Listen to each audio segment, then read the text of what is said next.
Hello, welcome to the Ashbrook Forest branch of the Regional Public Library Network. Just so you know, the library closes at 8, so we'll be closing in 15 minutes. It's no issue, just wanted to make sure you knew. Is this your first time visiting our library? I thought that might be the case. You seem a little bit out of sorts, if you don't mind me saying so. It's completely understandable, though. We have a pretty vast selection of texts and a wide array of subjects, so knowing where to begin can seem quite daunting on your first visit, especially with such little time left before closing. But not to worry, though. It's been pretty slow today, and there doesn't seem to be any late stragglers looking to check out minutes before close. Well, except for you. Don't apologize. I'm just giving you a hard time. My point is that I'm not busy and happy to help you find what you're looking for. Is there something specific you came in for this evening? Magic research. Well, our non-fiction sections are divided up between a couple floors, but relevant material is probably in the sections to the right of us. It covers a pretty wide range of topics. Spell casting, potion brewing, healing, medicine, evocation, divination, horticulture, all sorts of stuff. There's even some fresh theoretical texts local scholars leave behind on the off chance it inspires some collaborative development. It's all rather interesting.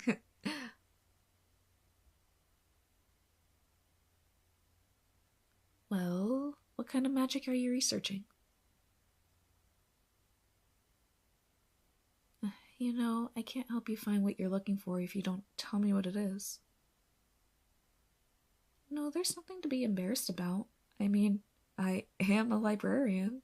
I'm at least vaguely aware of every category of literature under this roof, and fully believe in the value of that material being accessible for witches from all walks of life to engage with. If I didn't feel this way, I wouldn't be working at this library. There's nothing you can express an interest in learning about more that I think less of you for pursuing. Yes, I promise. Now, what are you looking for? Magic related to gender alteration. I think I know what you mean.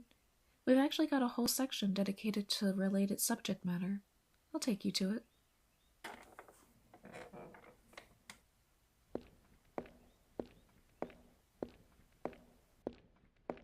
It's not quite gender alteration.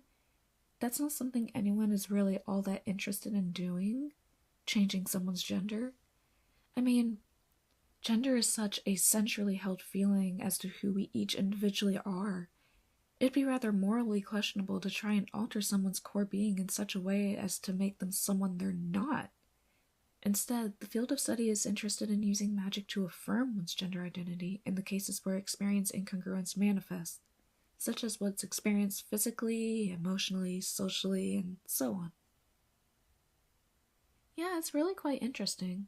Centuries ago, magic addressing gender incongruence was thought to be a subset of medicinal magic, but as research continues in both scholarly settings and in the communities where the magic was used, our understanding of it expanded.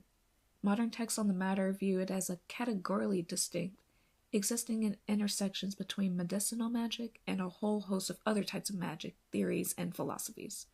Hence why we have a dedicated section for it. We actually have a weekly reading and support group for those interested in or practicing gender-affirming magic. Remind me at checkout and I'll give you an info flyer. Well, if you change your mind sometime later, just let me know. Despite it being magic, much of it is rather challenging and historic. I checked out a number of books from this section myself over the years. Currently working on voice magic, but it takes a long time and a lot of effort, unfortunately.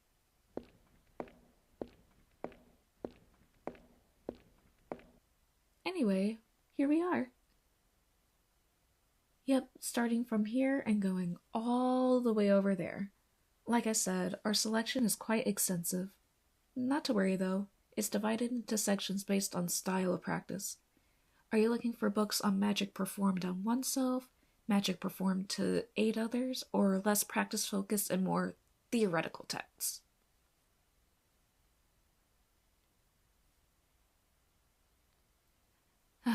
Okay, I think I'm starting to get a sense of what's going on here. I know how confusing and embarrassing exploring your gender can seem when you're first starting to question things, but I promise you there's nothing to be ashamed of. There's nothing wrong with trying things out and seeing if they fit you. That's how you learn who you are. And even if you try something and it doesn't feel right, you can just stop. All of this magic can be undone. There's nothing holding you to being someone you don't want to be, regardless of whether that identity came about of your own volition or by others assigned to you. You don't have to get it 100% correct the first time, and in fact, you probably won't. But that's just how the process of self-discovery works. But you'll never know if you don't allow yourself the agency and space to try.